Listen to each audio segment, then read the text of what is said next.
Inside a human cells, there will be a lot of mechanical processes going on, transporting nutrients, moving things around. There will be motion of the DNA. All of these things can occur essentially at different rates.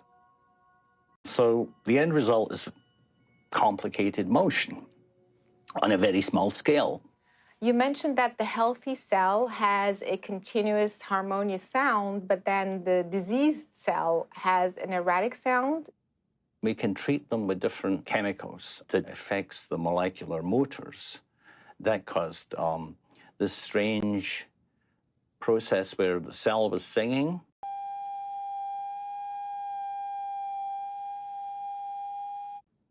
And then it started to get, a bit interrupted.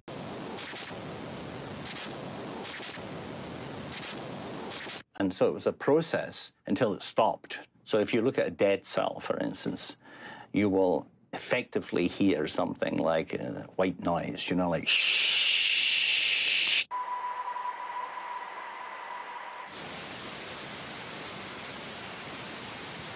The cells communicate through that effect.